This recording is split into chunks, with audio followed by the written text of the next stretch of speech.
Makikingiti naman po. Yan. Parang, tanungin mo nga yung katabi mo, rested ka ba? Tanungin mo yung kabilang katabi mo, are you rested? Magandang gabi po. Sa mga bago pa lamang pong kararating at sa mga bisita namin ngayong gabing ito, we welcome you right now sa Anointed Professionals. Come on, palapakan natin ang malakas ng Panginoon. And again, I'd like to introduce myself sa inyo pong lahat. I'm Pastor Paolo. I'm the H-level pastor of the Anointed Professionals, and we welcome you all tonight for hour 10. 10 stands for Thursday Encounter Night. And then we have to connect. Bakit ba Pastor Paul tinawag siya na 10 Connect? Number one, it is our time of encountering the Lord, so we have a connection with Him. Number two, time to connect with young professionals ages 23 to 40 years old and beyond, at sabi mo sa katabi mo, ikaw yun. Ikaw yun. Okay? Alam niyo po, napaka-importante na sa panahon ngayon, meron tayong grupo na ganito. At alam niyo, our family, by the grace of God, is growing. And we are seeing a lot of young professionals coming in the presence of God. Di mo pala mga natin malakas ang Panginoon. At hindi naman yan. There are a lot of new friends being developed in this group. Bakit? Kasi nagkakaroon dito ng small group. Alam niyo po, this is my encouragement with you. Kung uma-attend ka ng 10 Connect at hindi mo pa naranasan umattend ang in-house gathering, please do attend. Because you know what? Your discipleship journey becomes very awesome kapag nag-gather at sumasama po kayo sa small group. Imagine these boys and these girls having dinner, having time and fellowship with one another, but having it very different. Bakit? Nagpapalakasan po sa bawat isa. At hindi lamang yun. Cafeterias and coffee shops becomes right now a place where we encourage one another. Who could imagine that? Na pwede pala yung mangyari. Salamat sa Panginoon because pinagtatagpo-tagpo yung iba't ibang mga tao para maging disciple ni Jesus Christ. Sabi mo sa katabi mo, sasama na ako. Kasama na ako. Malayo. Sabi ko po, sabihin niyo. Para malungkot kayo. Malayo. Sabi mo sa katabi mo, sasama na ako. Kasama na ako. Next week. Next week. Sa in-house gathering. At nakakatuwa because Malayo. kapag nag-gather yung mga young professionals, there's anointing in it.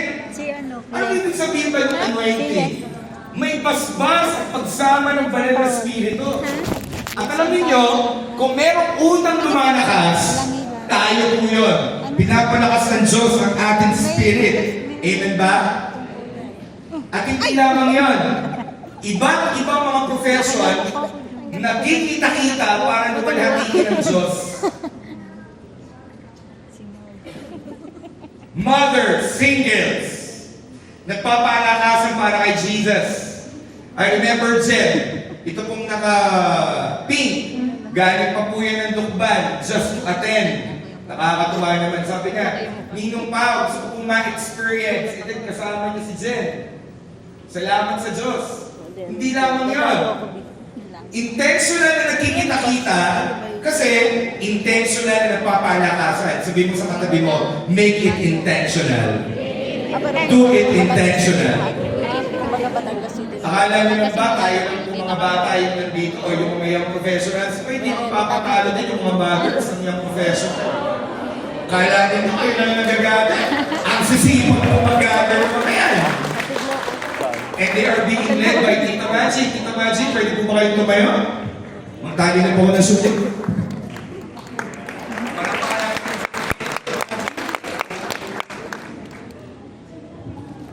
At sa biyaya ng Panginoon, all of them are being introduced to Jesus Christ. At ngayong gabi, excited po ako because pag-uusapan natin ang part 2 ng ating A-Group series, All About Rest. Kindly look at the picture in your screen. Kailan ka huling nagpahinga?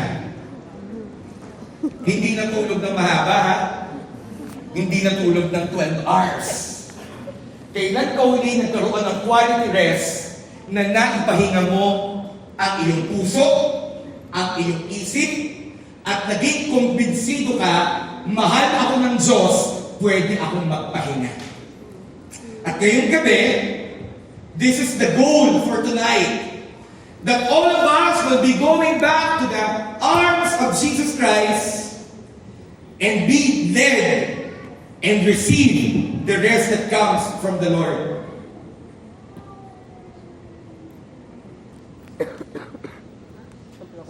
At ang totoong pahinga ay makikita natin sa absolute truth na sinasabi ng Word of God. Sa buong buwan at sa darating pa po ng mga linggo, ating hihimayin ang rest na bigay ni Jesus. Last week, pinag-usapan natin, rest from weariness and heavy burdens. Yan po ang pinag-usapan natin last week. At ngayong araw na ito, ang pag-uusapan naman natin is rest from mind wars. Tanungin mo yung katabi mo, may gera ba sa isipan mo ngayon? May gera nga ba? Ano kung sagot? Meron. Meron. Bilang young professionals, ages 23 to 40 years old, lahat tayo makaka-relate dito. Lahat tayo ay nakakadanas ng gera sa ating isipan. Kung nung last 10 connect, ang pinag-usapan natin, ay pahinga sa kapaguran na nararanasan natin, ngayon naman, binibigyan tayo ng Panginoon na magkaroon ng kapahingahan sa mga gera sa ating isip. Ano ba itong mga gera ito sa ating isip? Number 1, unang laban sa isipan, pressure to prove something. Kailangan ko muna magtagumpay, Pastor Pao. Dapat may narating ako. We carry the pressure na dapat nagsasucceed tayo ng habang maaga, successful na agad. Kailangan may ayos na tayong stable job. Kailangan makabay na tayo ng bahay. Kailangan promoted tayo. At kailangan sabay-sabay yun. May bahay, may kotse, may promotion. Kasi kailangan ko maging proud ang magulang ko sa akin. At kailangan, pag nag-post ako sa social media, kailangan nakakaangat ako. Ang problema ito, it creates a constant mental noise of comparison, and exhaustion. Nakakapagod yun. Bakit? Gera yun. Kasi everyday, kailangan may mapatunayan ka, may papatunayan ka sa ibang tao. At ano ang core line nito? I am only as valuable as my result. Ang hirap na. Valuable lang tayo kapag ang success natin higit kesa sa iba. At nakakapagod yun. Bakit? Gera sa isip yun. And I tell you, hindi sustainable. Anong ibig sabihin ko ng hindi sustainable? Hindi mo kaya yung gawin ng tuloy-tuloy. Bakit? Mapapagod ka. Sobrang hirap nun. Ano pa ang mga gera natin sa ating mga isipan? Eto, loneliness and isolation. Tinding gera nito. Hindi ko naman pwedeng sabihin sa kanila, Pastor Po, ang struggles ko. Baka ma-judge ako. Young professionals, we often look okay in the outside, but we are emotionally disconnected. Ayaw natin magtiwala. Kaya alam nyo, hirap na hirap tayo minsan na umatid ng mga in-house gathering. Bakit? Kasi baka ma-judge ako eh. Baka kasi ang pakiramdam nila, mahina pala ako. Meron tayong mga secret battles and unseen depression. At ito yung kasinungalingan, the core lie. Kapag may mind wars ka ng loneliness and isolation, I'm the only one going through this. Imagine mo, no? Yung number 1, you keep on proving yourself. Yung number 2, ina-isolate mo pa ang sarili mo. Sa tingin ko naman, alam niyo po talaga, makakaranas tayo ng matinding kapaguran. Kaya, ang gagaling natin magsuot ng maskara. Kaya kahit bumibigay na, di, kaya ba? Kaya ba? Ano pa? uncertain about the future. Mind wars natin yan. Ano bang direction ko? Am I on the right path? Marami sa atin hindi clear ang calling at purpose yet sa buhay. May nakausap ako Pastor Pa, ano bang purpose natin sa buhay? Kasi alam ko purpose sa buhay nito. Magpayaman, magpadami ng pera, maging successful. Alam niyo yung kausap kong yun? Kahit dumami na ang pera, kahit naging successful na, umiiyak at sabi niya sa akin, Pastor Pao, ganun din lang pala. Ano yung core line niya? If I don't figure it out, I'll fail at life. Kailangan alam ko lahat. Kailangan ma-figure ko lahat. Kailangan alam ko anong nangyayari sa future. Kailangan ang buhay ko nakapatas ng maayos.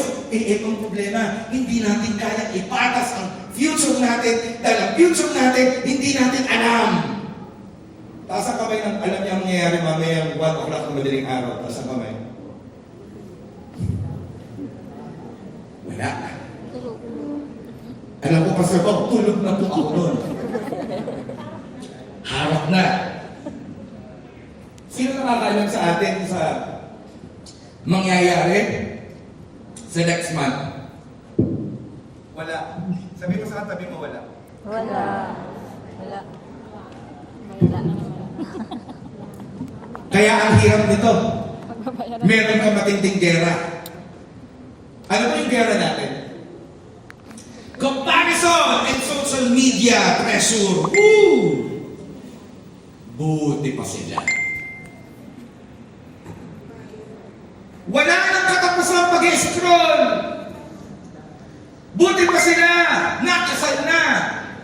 Buti pa sila naging promoted na. Buti pa sila nagka-travel. Buti pa sila nag-launch ng business. At alam mo, it creates self-doubt, envy, pagkaingit, and feeling na pag-iwanan ka. Gera yan. At nakakapagod. Kasi hahanap ka ng way para may ma-post ka sa social media. At ang pakiramdam mo kapag hindi ka na-affirm sa social media. I remember, ang Facebook, nag-create siya ng feature na meron na ngayong the only person who could see the likes of this post is private. Sino nakaganon yung Facebook? Ang nakakakita lang nung heart, kung ilan yung total, is yung may-ari. Alam mo saan nag-originate yun? Sa anxiety. Na walang nag-a-appreciate sa kanya at hinahanap mo ang validation. Nakakapagod yun. At ano yung core line? Na pag-iwanan ako, hindi ako enough. At imagine mo, nagpa-file up yan. Ano pa? Double life and hidden sin. Ang hirap ng buhay na ganyan. I'm trying to follow God, pero meron pa rin akong tinatago. Struggle with sexual sin, secret habits, or compromise which create guilt and shame. Nagkakaroon tayo ng spiritual tension. At ang spiritual tension na to causes mental exhaustion sa atin at ang feeling natin, malayo tayo kay Lord. Nakakapagod yun. At ano yung core line? God won't really accept me now. At itong mga mind wars na ito, nagpapalubog sa atin. Last but not the least, unprocessed pain from the past. Last ko pala. Ginawa ko na lahat, Pastor Pao. Pero bakit ganito pa rin ako? Yung iba sa atin, bitbit yung childhood wounds, rejection, past failures, hindi yun pala na-heal. At ito mga bagay na ito nakaka-affect sa decision natin ngayon, sa ating relationship at self-worth. At ano yung core line yan? Ito yung core line. Nothing will change. I'm stuck. Ito na yung panghuli. Doon kaya sa mga nabanggit ko, anong kaya doon ang meron tayo? Lack of deep rest. Yung soul rest. Ang pahinga, hindi lang yung tulog. Pero sabihin mo sa katabi mo, matulog ka. Tulog ka. Huwag lang ngayong gabi. Habang nakikinig ng word. Okay? Yung lack of deepness o yung soul rest ay ito. Pagod ako, pero hindi lang physical. Yung mga pagod, yung kulang sa deepness, pumupunta yan sa trabaho. Uma-attend ng church, gumigiling, kumakain sa labas, but they are running on empty. Para yung telepono na 1% na lamang ang battery. At ito yung kanyang core life. If I stop, pag nagpahinga ako, everything will fall apart. Meron akong nakilala takot magpahinga. Sabi ng kausap ko, Sir, bakit ako pwede magpahinga? Sir, bakit di ka pwede magpahinga? Tumigil ka ng isang araw, hindi pastor pa, hindi mo ako naintindihan. Kapag hindi ako nagpakson, guguho, hindi magpapakson yung iba. Ano ka ba? Kataas-taasang Diyos? Sa'yo nakasentro ang lahat? Hindi, mag-live ka! Pastor Pao, hindi ko nga ginagamit yung live ko eh. Naipon na nga ng naipon eh. Hindi naman namin na-monetize yun. Basta, ayokong mag-send. So, ang bihira ka. Magpahinga ka! Alam mo, pag takot ka magpahinga, kailangan mo magpahinga. Tingnan mo yung katabi mo kung takot magpahinga. Yan yung hindi naman kailangan mag-OT! Nag-OT! Bakit? Di ka magmana ng kumpanya. Hindi naman kinailangan na intindihin ang lahat. Okay yung proactive ha. Yung professional, sagot pa Sir Paulo. Okay yung proactive, may initiative ka sa trabaho. Pero Diyos ko naman, huwag naman yung problema ng presidente na nadalo mo. Bakit ka nakatulala? Eh kasi naiisip ko yung kinabukasan kumpanya ng ito. Wow, Eridema. Tigapagmana. Sabihin mo sa katabi mo, parang anak ka ni Henry C. Anak ka ni Henry C. At lahat ng ito, mind wars na nakakapagod. At ito ang mangyayari. Pag hindi mo ito na-deal, mag-burn out ka. Amin yung katabi mo, kung amoy sunog. Pastor pa, hindi ako sarap, amoy barbecue. Ibig sabihin na binabarbecue na. Tingnan mo yung katabi mo kung parang nag-uuling na. Nagba-brown pa lang. Look at Pastor Paolo. Kaya excited ako ngayong gabi kasi bibigyan tayo ng Panginoon ng kapahingahan. Palakpakan natin si Jesus. Matthew 11:28. Then Jesus said, oh, I love this. Come to me, all of you. Hindi sinabing some of you. Hindi sinabing, oh, yung mga mahuhusay lang. O si Daniel, mahusay lang. O si Jenny. Si Jenny pwede lumapit. O si Eka pwede lumapit. O si Jane. O kaya naman ay si Gerson at si Gemma. Ay pwede lumapit. Hindi. Ang sabi, come to me, all of you. Kasama si Tita Irene po. Kasama si Ma'am Sheila. Kasama si Willa. Para kinakabahan kayo, nilapit naman ako sa inyo. Kasama si Tito. Ang ganda nun. At sino yung pinapalapit ni Lord? Lahat tayo. Who are? Naku, qualified tayo dito. Who are? Worry and carry heavy burdens and anong gagawin ni Jesus? Basa, 1, 2, 3, go! I will give you rest. Woo! Hindi mo pala kailangan mag-pressure sa buhay. Hindi mo pala kailangan intindihin ang lahat ng bagay. At kailangan pala ako'y magpapahinga kasi hindi ako nawawalan pag nagpapahinga. Sabi mo sa katabi mo, parang kabilang ka sa Fantastic Four. Parang kabilang ka sa Palabas na po, malapit na. Sabi ko, sabihin mo, ililibin ko ang ibig sabihin ng Fantastic Four. Sabihin ko sa katabi mo, parang kabilang ka sa Fantastic Four. Fantastic Four. Parang kabilang ka. Look at me! Eto ang Fantastic Four! Ay! Wala bang tutulong? Sige ako, volunteer!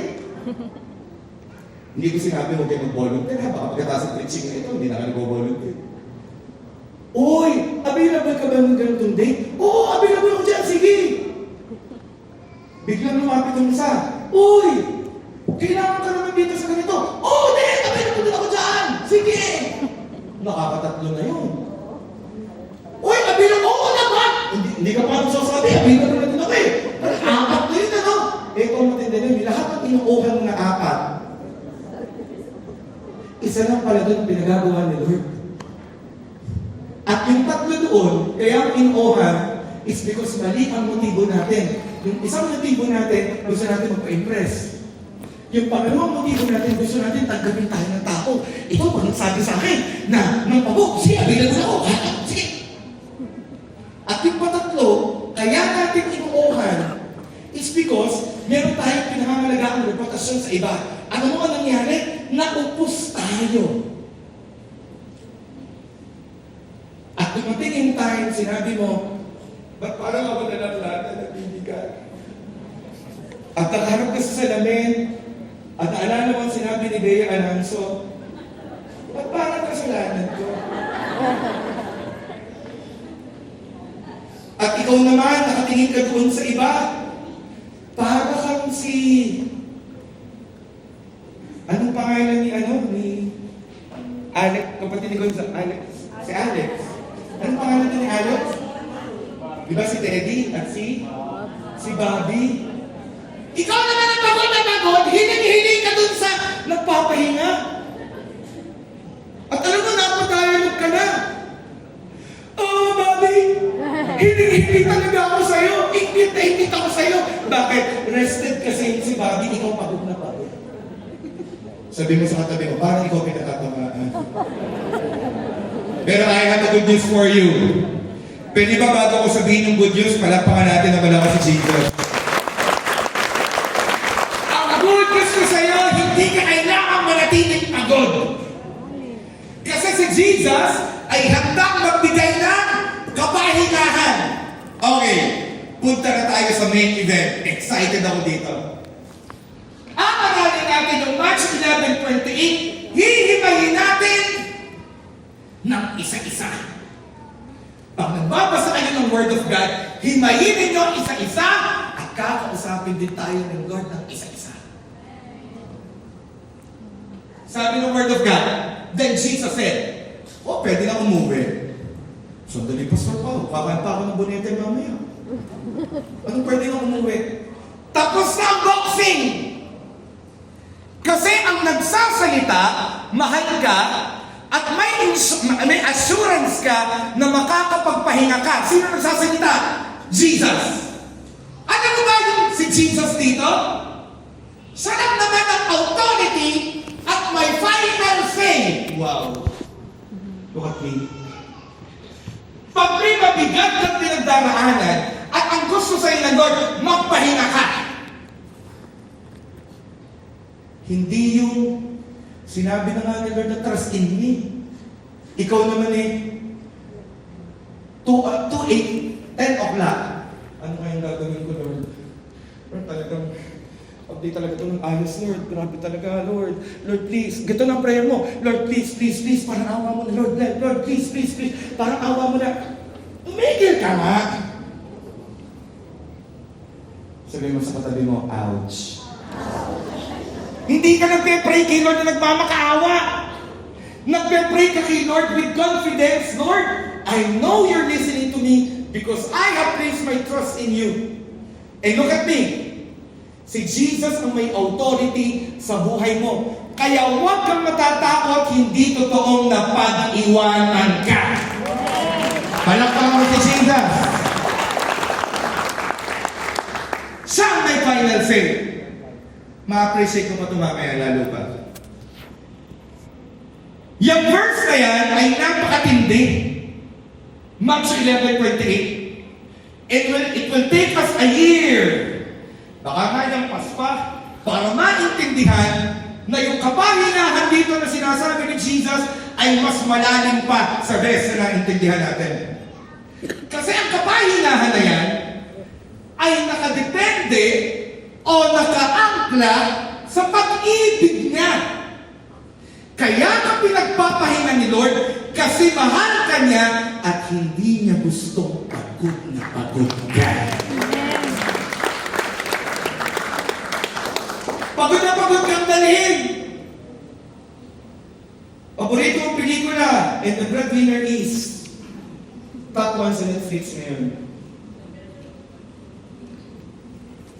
At parang natatang kang gayahin yung acting ng ginagawa doon. Bakit? Kasi pasan mo lahat eh. Hindi siya nag-ano. Oo. Bakit tayo kasi... Hindi ka mag-isa, meron kang Diyos, at ang Diyos na yon, mahal ka bilang anak. Yan iba sa atin eh.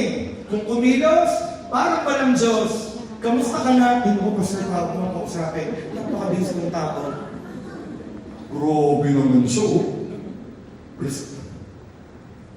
Kamusta ka na? Ako, pastor ko, dami kang tinotroubleshoot. Kamusta ka na? Ako, pastor ko, sorry, hindi ka naman ng gathering. Alam mo naman, I'm family man. Alam mo kapatid, ang ipapahinga mo lang 2 oras. Sabi mo sa katabi mo, salamat sa Diyos nandito ka. Salamat sa Diyos. Sabi mo sa kabilang katabi mo, salamat sa Diyos nagpapahinga ka. Papahinga ka. Himayin natin. Nanto ko. Kapag pinag-usapan natin ang Matthew 11:28, mag-focus lang tayo doon sa then Jesus said, kay Jesus lang. At babalik tayo ngayon sa Old Testament, a prophecy about Jesus in the book of Isaiah. I want you to understand, when Matthew was written, ang layo at ang pagitan nila ng pagkakasulat ay 1,000 taon, 1,000 taon. At mag-time travel tayo. Alam mo, sa scriptures, pwede ka mag-time travel. Hindi literal na mawawala ka, no? Pero pwede balikan yung mga sinulat tungkol sa Panginoong Jesus. And let us look in Isaiah 9 verse 6. At ang sabi sa Isaiah 9 verse 6 ay ito, for a child is born to us, a son is given to us. The government will rest. Oh my goodness. Iniintay ko to. Ang gobyerno natin, pasama na ng pasama. Pondo ng bayan natin, ala na. In Jesus' name, Lord, huwag naman pong mawala na. The government will rest on his shoulders, and he will be called, Basa, 1, 2, 3, go, loudly, Wonderful Counselor, Mighty God, Everlasting Father, and Prince of Peace. Look at Pastor Paulo.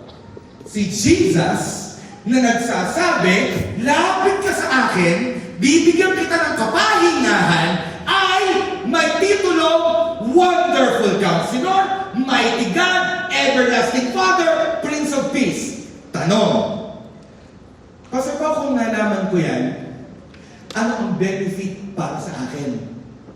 I'll give you a revelation. Whenever you know the character of Jesus Christ, that is for your own benefit. Because when you know the character of the Lord, you will experience the character of Him. Pag nalaman mo na wonder, pagpakan natin sa Jesus.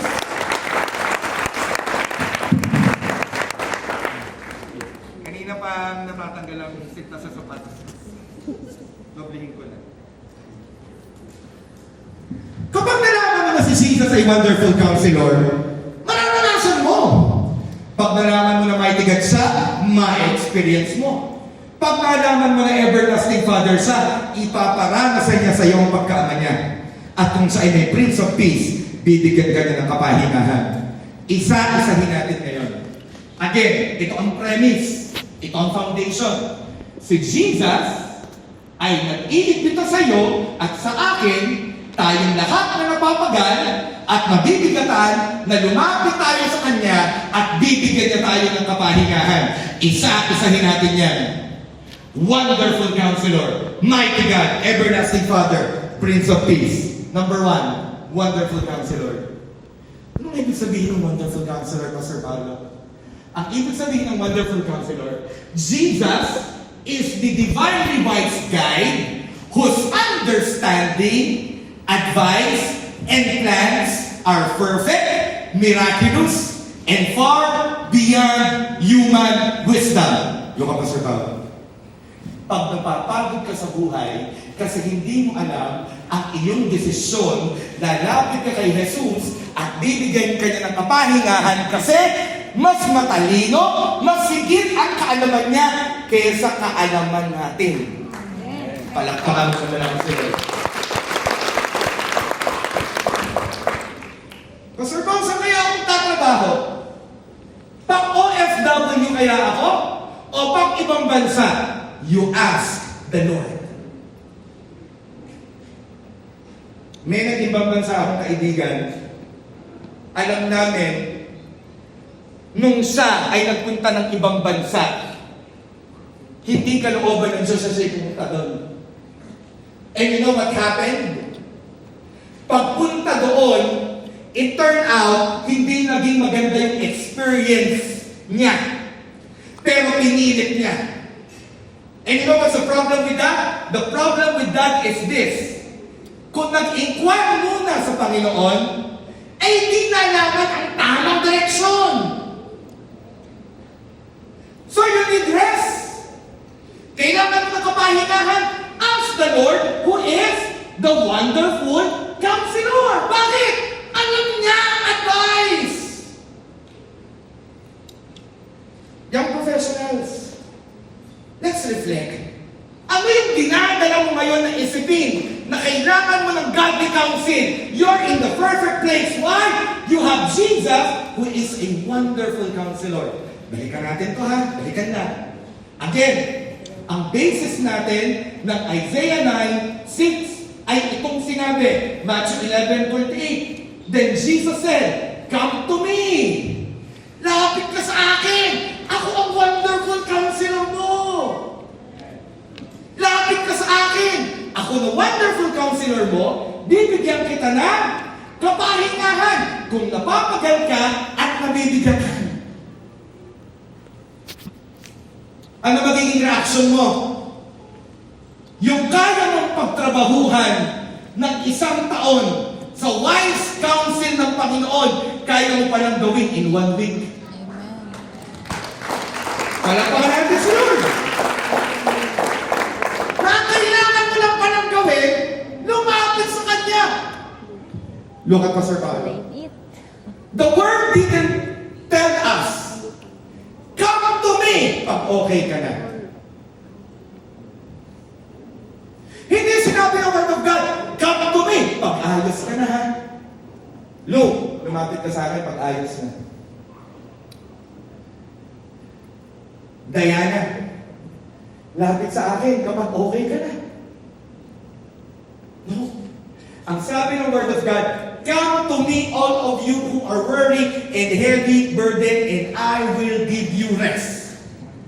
Ano bang ibig sabihin ng wonderful counselor? He's not just any counselor. Hindi basta counselor si Jesus. He's the counselor who always knows what to do. Wow. He always knows what to do. You have a problem with your business? Ask your general manager, si Jesus.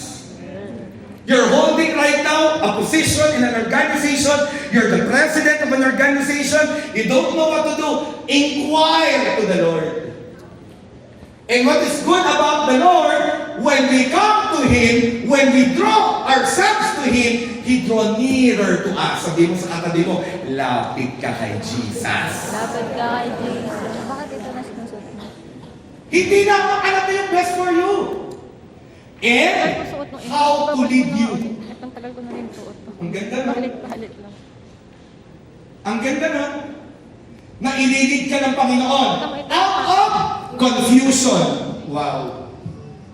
Pain or brokenness because His wisdom is divine. Everybody, look at Pastor Pao. Makinig ganito po ng kamay. Makikitaas. Look at me. Ganyan lang po kalaki ang utak natin. Baba.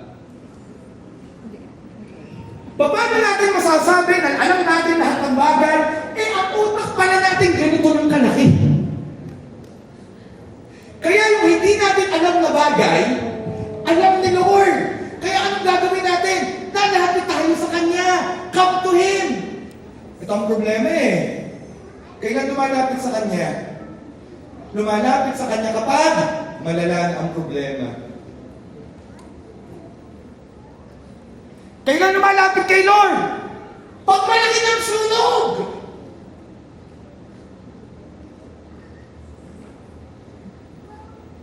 Yung generation natin, kailangan si Jesus. Alam niyo po, sa biyaya ng Diyos, kahapon, nag-gather kami mga A-group leaders. Every Wednesday, this is my encouragement with you guys. Every Wednesday, nag-gather ang AP sa baba.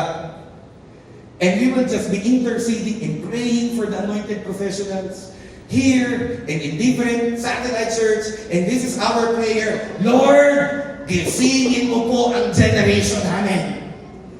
Because the problem is this, pag hindi nakilala ng henerasyon natin ang Panginoong Jesus, what will happen to the now?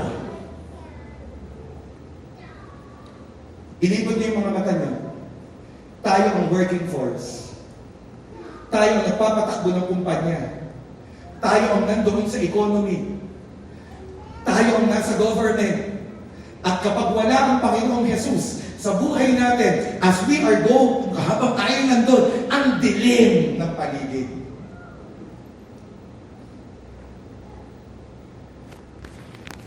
Jesus, your wonderful counselor, sees what you can't. Alam na ng Lord na hindi mo kayang gawin.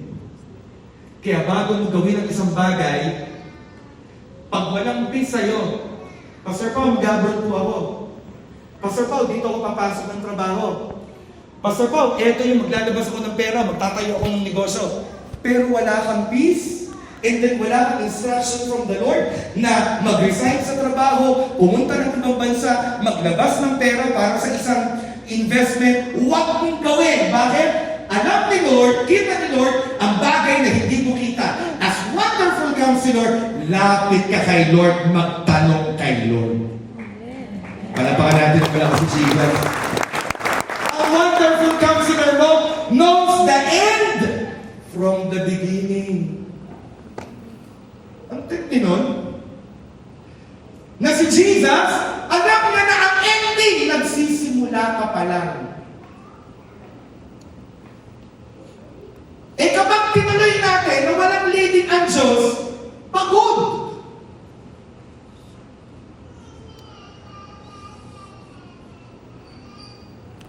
At ang iyong wonderful counselor, nag-iimpita sa atin to trust in His leading.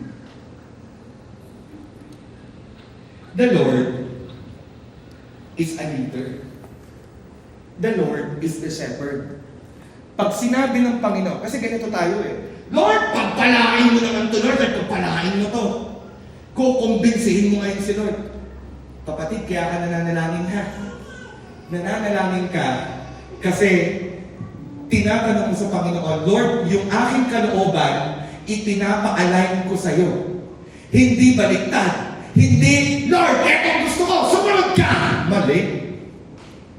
Hello. Kaya ka nagpe-pray, Lord, yung aking pong desire, ina-align ko po sa gusto mo. Lord, lead me. Sabihin mo sa katabi mo, ngayong gabi, magpalit ka kay Lord. Magpalit ka kay Lord. Ano pa? Si Jesus na nag-iimbita sa atin na lumapit sa Kanya at bibigyan niya tayo ng kapahinahan ay isang mighty God! Pag-usapan natin ang mighty God. Ano ibig sabihin ng mighty God? Ang ibig sabihin ng mighty God ay ito. Mighty God means Jesus is the all-powerful divine warrior, strong to save, mighty to fight for His people, and fully God in nature. Look at me. Walang mahirap na bagay sa Kanya. Amen. Kaya, panapangan natin si Lord. Kaya kung ikaw ay confused, na ang tingin mo, ang hirap ng dinadaanan ko, Pastor Pao, parang karapat-dapat ako mag-breakdown. Kapatid, hindi mo kailangan mag-breakdown. Mag-breakdance pwede.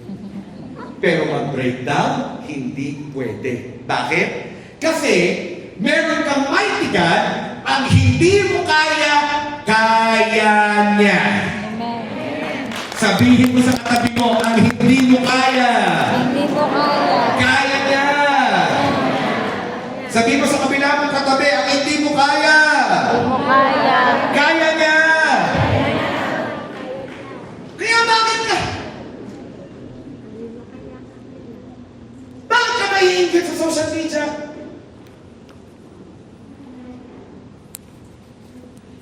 Alam mo ba yan, sayin natin? Kung ikaw sobrang naiinggit, isa lang ang ibig sabihin nun, mas madami kang time na mag-browse kaysa gumawa ng ibang bagay na productive. Hindi yung nagtatrabaho ka. Yes, ma'am, I will submit this report in 5 minutes. Pero meron kang 2 minutes na natingin muna. O ba yun pala yung nasangkot doon sa sabungero? Aba, nakapag-masawa na pala. Guys, palike naman po. Hindi dito sa post, dun sa actual picture. Dan po. Ubus ang oras mo. Kapatid, there's no shortcut. Habang may oras pa, open your Bible. Hindi po sa magtaas ang kamay mga lalaki, mga machong lalaki, taas ang kamay.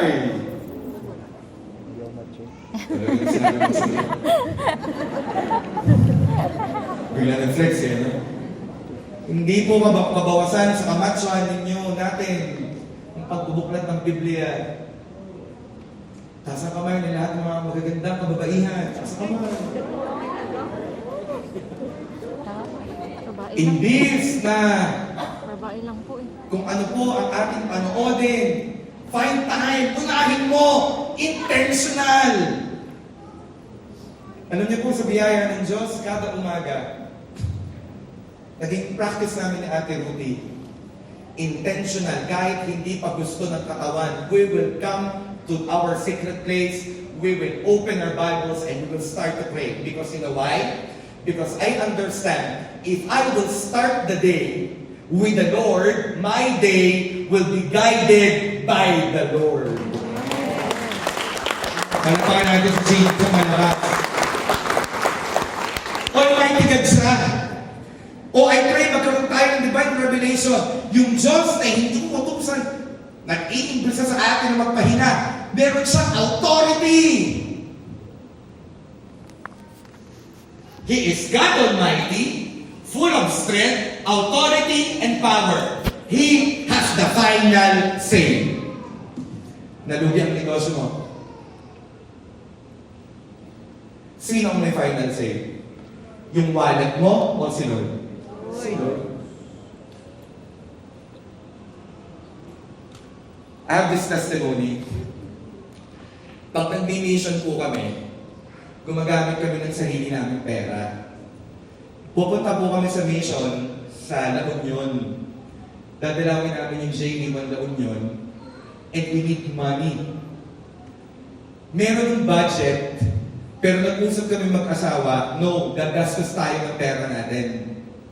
We will be visiting the church, we will be ministering to the people, and we will also be ministering to the senior pastor nung JA1 La Union. And I remember, Ate Ruthie, sabi niya sa akin, Mahal, wala pang budget. But I know God will provide bago tayo umalis. And I'm so relax. Hindi po ako pumunta doon sa restlessness. Ano yung restlessness? Yung eto, 7 o'clock na umaga. Paktay na wala pang budget pa naluluwas. Dumating ang 10 o'clock. Saan ka makakahiram? Mag-isip muna sa makakahiram. Hindi ko kami pumunta sa ganun. Hindi ko pumunta ng 1 o'clock.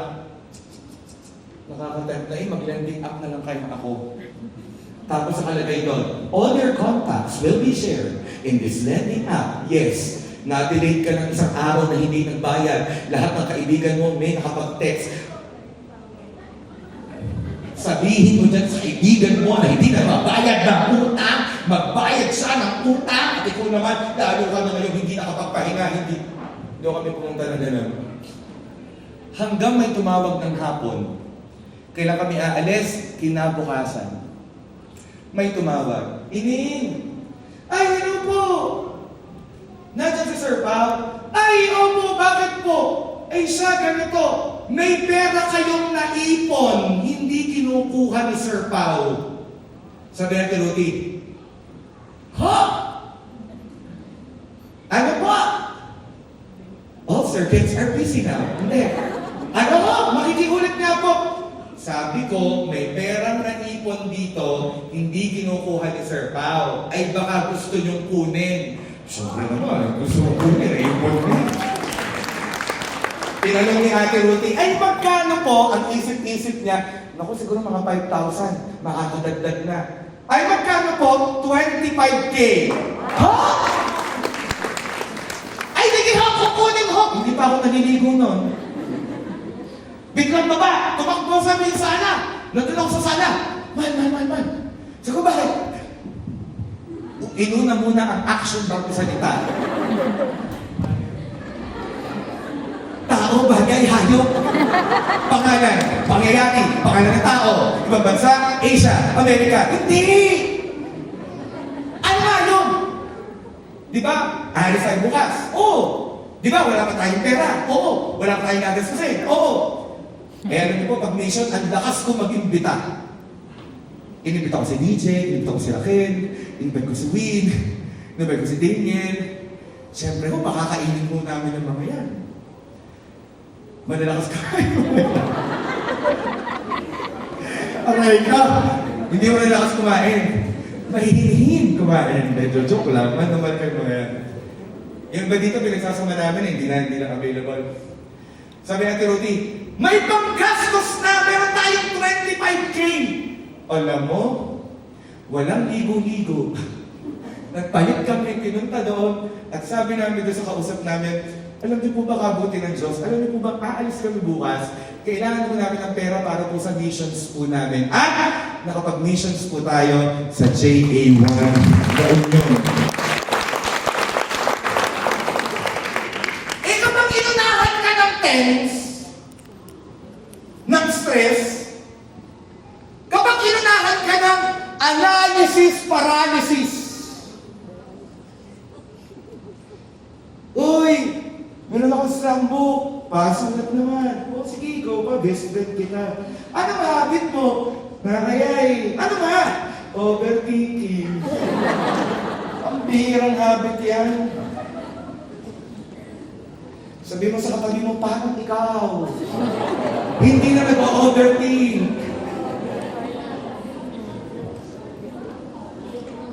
Siya may final say. Malapit na ako matapos. Can I call Jonas? The music team. Pag sinabing hindi magkakaanak, sinabi ng doktor, sorry, may maitigat ka. Hindi siya ang final say. Alam niyo ba kami, naghihintay kami yung baby na Ate Ruthie? Si Liam nun. We're still praying. Sabi ng doktor. We're still making. Sa biyaya ng Diyos. Hindi pa dumadating. Pero alam mo, sabi ni Ate Ruthie sa akin, man, tingnan mo to. Nag-anak ito, ganitong edad. Alam mo kung bakit? Ang final say is si Lord. Tumigil ka. nung college. Eh gusto mong Okay, I don't know sino dito. Pero meron dito, hindi ka nakatapos ng college. Medyo may edad ka na ngayon, pero bata ka pa. Wala ka na nga lang sa 20s. I don't know who are you dito pero you have a desire right now to finish your study. At ngayon habang nakikinig ka, parang kinakausap ka, parang tayo lang nag-uusap. Alam mo, I'm telling you, finish your study if you want it. May ETIAP program na ngayon. Pwede ka magtapos ng college. Ang hindi mo kayang gawin ni Lord sa buhay.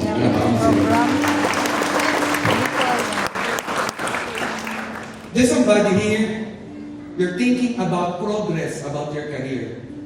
Look at me. Pag sa career mo ikaw laging nakatingin, Online nga tayo. you'll be tired of your career. Let's do it another way. You look unto Jesus, and as you look unto Jesus, you tell God, Lord, I bring to you my career. Balik din natin ang prayer. Meron kasing ganitong prayer Ito pa rin dapat sasabihin ko kanina, may walang naalala. Lord, pagpalain mo naman itong ginagawa ko. Please, Lord, Sige na, Lord, please, patawa mo na, Lord, pagpalain mo itong ginagawa ko. Pwede ba palitan natin? Lord, ano yung dapat ginagawa ko na nandoon yung pagpapala mo? Ilid mo ako, Lord. At Lord, itong pangarap ko, hindi ko natanggap dahil ako ang naglagay sa akin. Look at me. Pag ang pangarap mo, kaya mong gawin, hindi pangarap yan. Pero kapag ang pangarap mo, hindi mo kayang gawin at si Lord lang ang may kayang gumawa, pangarap ni Lord yan na nilagay sa iyo. Kaya ito, encouragement ko sa iyo. Lumakad ka, kasama si Lord, and let the Lord be the mighty God because He is full of strength, authority, and power. He has the final say. Kung ikaw yung palapakaw na mula ka si Jesus. Pwede ba picturean niyo ito? I-story mo. Gawin mong cover photo. I-highlight mo. Add followers. Add highlights. Hashtag Rema for tonight. Hashtag word para sa akin. Si Lord ang may final say. When you feel weak, afraid, or outnumbered, remember you belong to the mighty God. He fights your battles, defends you, strengthens you, and nothing is too hard for Him. Ilagay mo sa puso mo. Alam mo, tumatapang tayo ngayon. Alam mo, tumatayo ka ngayon. Alam mo, nagliliwanag yung isip mo ngayon. Meron dito, ano ba naman yan? Matanda ko, papaiyakin ng pala ako. Meron matandang 10 connect, sabi sa akin. Grabe ka naman, Pastor Pao. Sana pala, winan-on-one mo na lang ako. Sinabihan mo na lang ako mag-isa. Hindi yung kakausapin mo ako sa buong congregation. Eh, habang sasalita ka, ako lang yung lahat eh. Alam mo magandahan kay Lord? Pinagpapahinga ka niya. There's somebody here, you're so drained because lahat ng tao sa family mo naka-angkla sa'yo. At dumating ka sa time para hindi makakilos ang family mo kasi wala ka. At ang naramdaman mo, ubos na ubos ka, drain na drain ka. Kasi parang kailangan nandito ka. Tapos nandito ka, kabilang lingkod, nandito ka. Parang lahat sila sa iyo nakadepende. Pagpapahingin ka rin. Palapakan natin si Jesus. Last ko na lang, bago tayo mag-pray. Send ko sa'yo lang. Babalikan natin. Then Jesus said, "Come to me, all of you who are weary and carry heavy burdens, and I will give you rest." Yung nagsasabi nun, Wonderful Counselor, Mighty God, at sa ay Everlasting Father. Anong ibig sabihin ng everlasting Father? Ang ibig sabihin ng everlasting Father ito, Jesus is the eternal source of life. Kapag pakiramdam mo pagod na pagod ka na at wala ka ng buhay, connect na ka uli kay Jesus, balik ka uli, at Lord, infill me with life. You're loaded with responsibilities. Namatay ang parent mo, ikaw na yung tumayong tatay, ikaw yung tumatayong nanay, at nakaakap na sa'yo ang buhay ng family mo. Hindi ka makapag-asawa because nakadepende sila sa'yo eh. Takot na takot ka. Salamat sa Diyos. Meron tayong everlasting Father. Anong ibig sabihin dito? Ang care ni Jesus ay Father-like King whose love and leadership never end. When you feel abandoned, broken, or lost, Jesus is your everlasting Father. Pakiramdam mo, nag-iisa ka. Pakiramdam mo, na-abandon na ka. Pakiramdam mo, ang hina-hina mo. Hindi ka nag-iiwan. He never fails. At eto matindi, He never runs out of love. Ang pag-ibig niya sa iyo ay hindi seasonal. Ano yung seasonal? Parang ganito, tagmangga.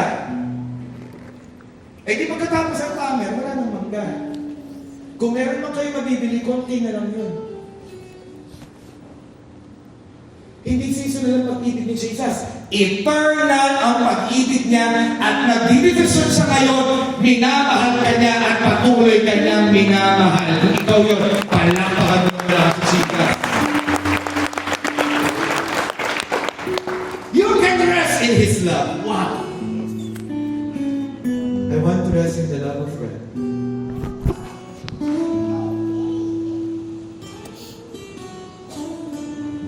Nung si Ate Ruthie na-diagnose ang gestational diabetes, nung ipapanganak si Caitlin, isang tagpo nun ang hindi ko makalimutan, yung nasa death end na kami, yung sinabihan kami ng doktor, walang gamot dyan. Ang anak mo, maging pag lumabas, mukhang alien, malaki ang ulo, bali ang spinal cord, malaki ang paa at kamay. And I can still remember so vividly, nasa tapat kami ng SM Batangas City, wala pa kaming sasakyan noon, magkahawa kamay kami, nadong kami sa gitna. Ito yung mga ATM, nandito kami sa gitna, ito yung harap ng entrance, at ang daming taong lumalabas, at literally nakatulala kami ni Ate Ruthie, hindi namin alam kung saan pupunta. And we were quickened by the Lord. You're not abandoned. You have a Father. Umuwi kami ng bahay. At pag-uwi namin ng bahay, we started to pray to God. At ang sabi namin, Lord, hindi namin kayang bitbitin itong mabigat sa aming puso. Hindi namin kayang solusyonan yung problema namin. Pero ito lang yung aming kayang gawin. Ang kayang namin gawin ay ito, magtiwala sa iyo at magpahinga sa pag-ibig mo. Kapatid, magpahinga ka sa pag-ibig ni Lord. Ang iba sa atin, ang tingin natin, galit sa atin si Lord, hindi galit si Lord. Ang tingin natin, ang dami natin pagkakapali, ang iba sa atin, ayaw matandang gagaling. Bakit? Ako'y nahihiya na. Ako'y ilang beses na ako nagsinsaw, hindi mo ako napunta. Ako'y mawawala akong darating. Walang problema. Just come. Alam mo ba bakit tayo invite na kayo pumunta? Because alam ko, kapag ikaw ay nandito, kakausapin ka ni Lord at hindi ka lalabas, kapareho ng pagpasok mo dito, you'll never be the same. And praise be to God, you can rest in His love. Sabi mo sa katabi mo, you can rest in His love. Last but not the least, si Jesus ang nagsasabi, na lumapit ka sa akin ay Prince of Peace. Anong ibig sabihin niya? Ano ba ibig sabihin ng Prince? Ang ibig sabihin ng Prince, ruler, captain, commander. Yan ibig sabihin ng Prince. Ruler, captain, commander. Imagine mo, ruler, captain, commander na peace. Ang peace is not the absence of conflict. Hindi mo yung walang conflict, yun ang peace. Hindi. Peace or shalom in Hebrew means total well-being. Kapag may peace ni Lord sa buhay mo, whole ka, buo ka. Sabi mo sa katabi mo, parang ikaw ang pinatatama. Hindi lang yun, may harmony. Pag may Prince of Peace ka sa puso mo, ang buhay mo, yung lahat ng aspeto, umaayos. Sabihin mo sa katabi mo, umaayos lahat ng aspeto ng buhay mo. Ano pa? May safety. Ikaw ay complete. At may rest in your heart, mind, relationship, and even more nation. Huwag yung kakalimutan yung pag-pray ng bansa. Sino po dito yung nagpe-pray po sa kanyang bansa? Sa totoo lang, taas ang kamay. Thank you, Lord. Kung bakit? Kailangan natin pag-pray. Now, Jesus is the divine ruler who brings true lasting peace. Peace with God, peace within, and peace among people. Bibigyan ka niya ng kapahingahan. Kasi yung binibigay niyang peace sa'yo, may peace ka sa loob at may peace ka with God. Hindi galit sa'yo si Lord.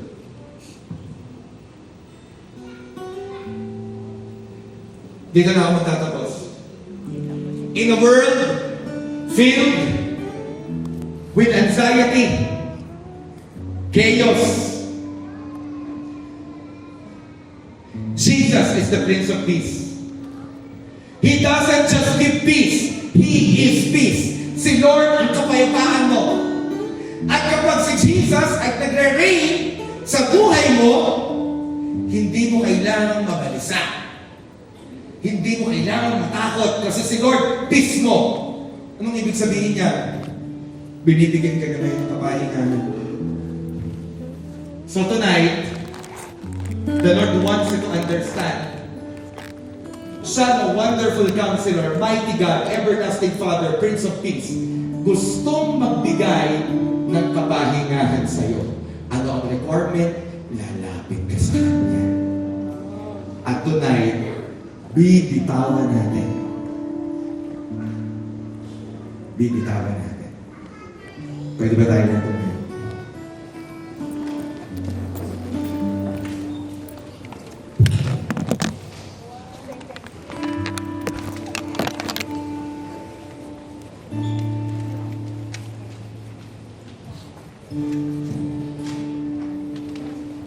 AB. Meron akong joy sa puso ko. Alam mo kung bakit? Ngayong gabi, madedeload ka. Pag sinabing deload, mababawasan at naa-unload yung bigat. At hindi ka matatakot sa buhay mo. Bakit? Kasi ang katulong mo ay wonderful counselor, mighty God, everlasting Father, at Prince of Peace. Ngayon, sinong handang magpahinga? Amen. Sinong handang magsabing, Lord, iyon na po ang kabigatan ko. Iniisip mo ang pamilya mo? Gusto kong sabihin sa'yo, kung mahal mo ang pamilya mo, mas mahal ni Lord ang pamilya mo kaysa sa'yo. Huwag kang mag-alala. Hindi mo alam kung makakalipad ka pa ng ibang bansa, matutuloy ka. Hindi mo alam kung magkakaanak ka, magkakaanak ka pa. Hindi mo alam kung makakabawi ka, hindi ka nakakuha ngayong buwan na to, makakabawi ka. Bakit? Kasama mo si Lord. At kapag kasama mo si Lord, tapos na ang boxing, panalo ka. Palapakan natin si Chika.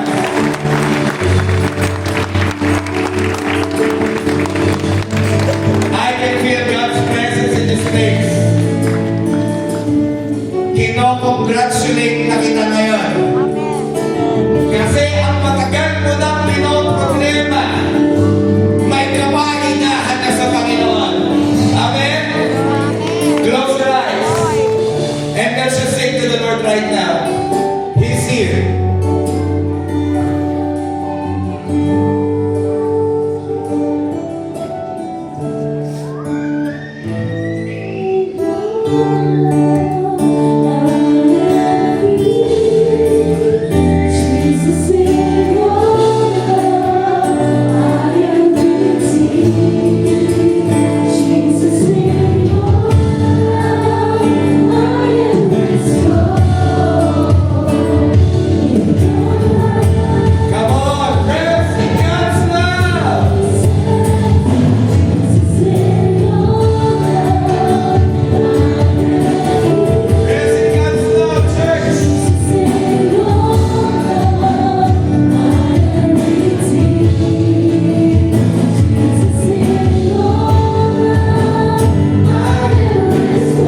will surrender our lives to Jesus Christ, we will accept Him as our personal Lord and Savior, and we will receive His rest.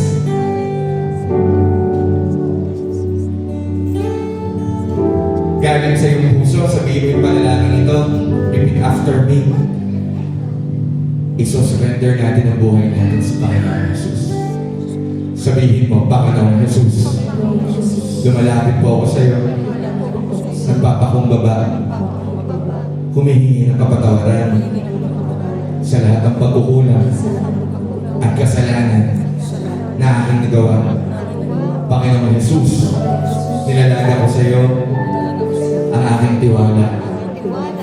Tinatanggap kita bilang Panginoon at sarili kong tagapagligtas. Tinatanggap ko ang iyong kapahingahan. Tinatanggap ko ang iyong Holy Spirit. Higit sa lahat, tinatanggap ko ang salvation na regalo mo. Ngayong oras na to, isulat mo ang aking pangalan sa aklat ng buhay sa langit. At simula ngayong oras na ito, gabayan mo ako, i-lead mo ako, manatili ka sa buhay. Salamat, Panginoon Jesus. Ito ang aking hiling sa iyong matamis sa pangalan. Amen. Ako na lang magpe-pray habang nakatas ang iyong kamay. Father God, in the mighty name of Jesus, this is the night that you wanted. And tonight, we're going to rest. We're going to rest. And right now, our mind wars ay pinagpapahinga namin ngayon. At ngayon, kami ay may wonderful counselor, my mighty God, my everlasting Father, my Prince of Peace. Church, kung last week pumunta ka, umiiyak ka, kasi pagod na pagod ka, nung nag-altarcall tayo sa unahan. Ngayon, pupunta ka sa unahan, kasi tatanggap ka naman. Nung last night connect, pumunta ka sa unahan, kasi nagbaba ka. Ngayon, pupunta ka dito sa unahan, kasi gusto mong tumanggap ng rest kay Lord. Okay. Kaya ipapakita sa iyo ngayon ng Diyos sa isipan mo na mabigat na bagay na habang nakikinig ka ng Word of God at sabi mo, Lord, kinusan mo po yung aspeto ko ng buhay ko. At ngayon, nakikita mo yan sa isip mo. If you're ready to receive, walang pakailangan. Tayo na ang magpapa-infill sa Lord. If you're ready to receive, come near in front at tumanggap ka sa Panginoon. Kung gusto mo ka magpagkapahiya, lumapit ka dito sa unahan. If you're telling God, Lord, I want to receive from you. I want to receive from you. Come on, punta ka sa una. Come on, this is your time. This is your moment. You will raise up your hand. You will just receive. Tatanggap ka. Focus yourself on Jesus.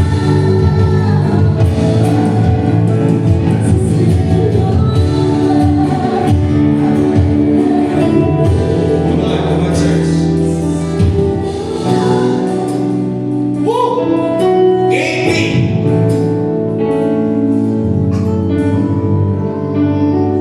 Nakapag-unload ka, ngayon tatanggap ka. Grabe, nagtatagumpay ka. Grabe yung tagumpay mo. Hindi sa pamamagitan ng lakas mo, kundi sa pamamagitan ng lakas ni Lord. Ngayon, habang nakataas ang kamay mo, sabihin mo kay Lord, ang gusto mong matanggap sa Kanya. Sabihin mo, meron dito ang gusto mo, Lord, ikaw ang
someday, may inaalok sa'yo, pero makakasama yun sa'yo. Huwag mong gawin. Hawak ni Lord ang future mo. Si Lord ang iyong wonderful counselor. Si Lord ang iyong mighty God. Ang iyong everlasting Father. Ang iyong Prince of Peace. And right now, habang nakataas ang iyong kamay, ready ka. Father, tanggapin po ng lahat ng nakataas ng kanilang kamay ngayon ang pabor na galing sa iyo. Ang mga bagay na hindi natin kayang gawin sa loob ng ilang buwan ay kaya mong gawin ngayon. In Jesus' name, I declare, hindi ka na naging struggle sa trabaho. I declare ang family mo nakakabayad ng utang. I declare na bebenta ang property in the name of Jesus. I declare ang losses ay nababawi. I declare yung emotional baggage sa pamilya na aayos. I declare in the name of Jesus yung mga bagay na bakit dati gumaganda na ngayon. In Jesus' name. Salamat, Panginoon. And Heavenly Father, thank you. Come on, open your mouth. Ipagpasalamat mo sa Diyos yung tinanggap mo. Ipagpasalamat mo sa Diyos. Ipagpasalamat